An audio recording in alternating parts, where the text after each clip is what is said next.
In Photoshop 2020, they have enhanced warp transformation in a very good way, giving you more controls over your transformations, so you can easily tweak certain areas within your images without affecting the rest of the image.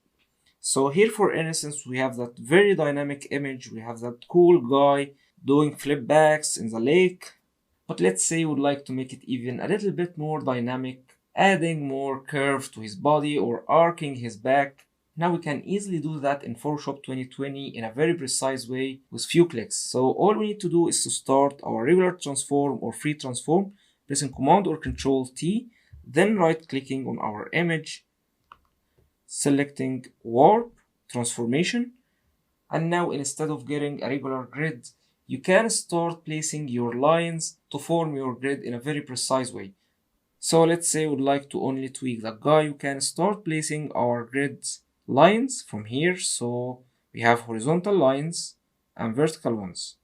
And of course we can add both at one point. So let's maybe start with that one, clicking on our guy, maybe in the part, and now we can start tweaking that guy right away. However, if we start doing that, that will be affecting each thing probably in our image.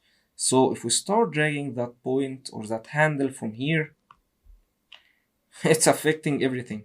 So let's undo that, pressing Command or Control Z, and let's protect that part of our image, placing more lines around our guy. So maybe horizontal one will be here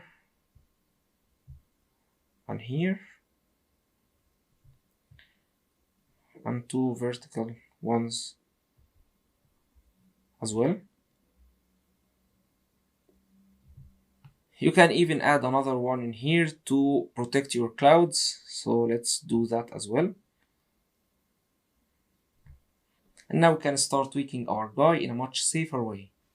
So selecting the point for instance and dragging up,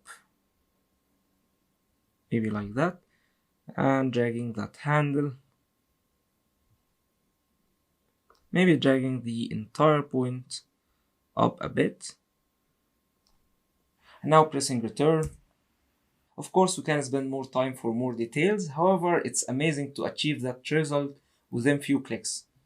And we do still have the same old transformation options as well, so we can access them again, pressing Command or Control T, right clicking, selecting warp. We do have the shapes, maybe to apply a preset from any of these. And for your grid options, you can select your default grid as it was, 3x3 or any of these, or you can customize your grid as well. A great addition as you can see from Adobe and makes life much easier.